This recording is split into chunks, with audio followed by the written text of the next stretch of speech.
Sir Hunterganj में एक बड़ा हादसा हुआ है जिसमें एक बुजुर्ग महिला की मौत हो गई है और उसको लेकर के घंटों जाम सड़क रहा। ऐसे में वो कौन सी कारण के बाद में और कौन सा आपने उनको रिक्वायरमेंट्स को फुलफिल किया है, उसके बाद ये जाम हटाया जा रहा है। यहाँ पे बेसिकली हंटरगंज बाज़ार में आज सुबह के वक्त में एक बहुत दुखद घटना हुआ। एक बड़े गाड़ी के चपेट में आकर के एक बुजुर्ग महिला का निधन हो गया, स्पॉट पर ही निधन हो गया। और उसके बाद जो यहाँ पे जाम हुआ और उनके परिजनों ने जाम लगाया था और वार्तालाप भी हुआ। और उसमें वार्तालाप में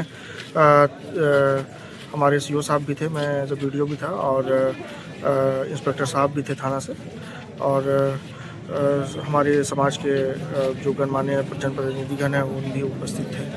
हम लोगों ने ये बात किया है कि बहुत जल्द एक मीटिंग हम लोग आह्वान करेंगे हायर अथॉरिटीज़ के साथ में भी, जिसमें कि सभी पक्ष को, जैसे कि जो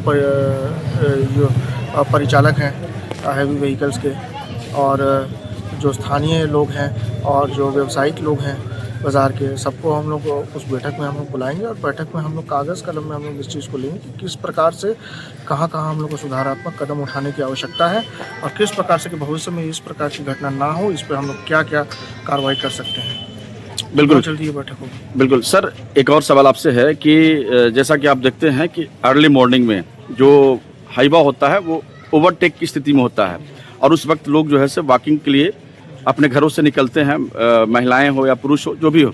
तो वैसे में उन चीज़ों को रोकने के लिए आप क्या प्रभावी कदम उठा रहे हैं? निश्चित रूप से ये अराउंड द क्लॉक जो है कि हम लोगों को थाना के स्तर से स्पीड मॉनिटरिंग करने की ज़रूरत है। पूर्व में भी हम लोगों को चिट्ठी निकला है कि गति सीमा के अंतर्गत ही चलाना है वाहनों को, लेकिन उसकी गहनता से जो है कि उसकी जांच और उसकी मॉनिटरिंग करने की ज़रूरत है। तो स्पेशली जो कि नो एंट्री खुलने अब बंद होने का समय होता है, उस समय पे देखा जाता है कि ज़्यादा तेज़ी में जो है कि वाहन चालक जो वाहन को निकालने का प्रयास करते हैं, उस समय पे खास करके हम लोग को मॉनिटरिंग करने की आवश्यकता है। अक्सर जाम की समस्या उत्पन्न होती है सर, और ऐसी घटना की फिर पुनरावृत्ति ना हो, इसके लिए प्रशासन की ओर से क्या कुछ इंतजाम किए जा रहे हैं? हाँ, इसमें हम लोगों को ज़्यादा हम लोग मैन पावर डिप्यूट करना पड़ेगा कि जो है कि जाम की स्थिति उत्पन्न ना हो।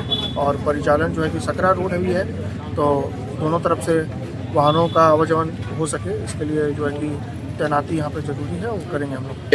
एक प्रखंड विकास पदाधिकारी के रूप में आप जनता को क्या आश्वस्त करते हैं कि इस प्रकार की जो घटनाएं हैं, दुर्घटनाएं हैं, जो रेगुलर बेसिस पे हो रही है, क्योंकि आने वाले हर दिन आपको देखने को मिल रहा होगा जोरी से लेकर के हंटरगंज में, वैसे में इस पर कंट्रोल करने के लिए आप कितने दिनों के अंदर में इस नियम को आप लागू करेंगे? एक समय सीमा नियम तो बना हुआ है, और इसके बाद हम लोग अभी 2 दिन के अंतर्गत हम लोग मीटिंग करने वाले हैं। मीटिंग में जो है कि हम लोग क्या क्या बिंदुओं पे हम लोगों को सचेत रहने की ज़रूरत है, क्या क्या बिंदुओं पे अधिक हम लोग को प्रयास करने की ज़रूरत है, उस पर हम लोग चर्चा करेंगे। और निश्चित रूप से बहुत जल्दी हम लोग इस पूरे चीज़ पर जो है कि काबू पाएंगे, और निश्चित रूप से कि हम अब बेहतर और सुरक्षित महसूस करेंगे। अच्छा, अब अभी क्या आप लोगों ने सर ऐलान किया है उस व्यक्ति के लिए जिनकी मृत्यु हो चुकी है? हाँ, उनकी क्या बेनिफिट मिल रहा है? हाँ, उनकी अंचल कार्यालय से जो मिलता है राशि आपदा का, उसके लिए अप्लाई कर दिया जाएगा। और फिलहाल तो FIR वगैरह होगा, पोस्टमार्टम के लिए भेजा जा रहा है, पोस्टमार्टम रिपोर्ट वगैरह आएगा, और उसके बाद जो भी प्रक्रिया है, वो प्रक्रिया के अंतर्गत जो भी कंपनसेशन होगा उचित वो जरूर मिलेगा। सर तेज रफ्तार पर लगा जो है कि ज़्यादा से ज़्यादा मैन पावर डिप्लॉयमेंट की ज़रूरत है, उसको हम लोग करेंगे। और जो है कि रेगुलरली जो मॉनिटरिंग, जो स्पीड मॉनिटरिंग करने की ज़रूरत है, वो स्पीड मॉनिटरिंग भी हम लोग के द्वारा रेगुलरली किया जाएगा कि जो गाड़ी है, जो परिचालन है गाड़ी का, वो जो स्पीड लिमिट्स है उसके अंदर ही हो। ये हम लोग को एश्योर करना होगा।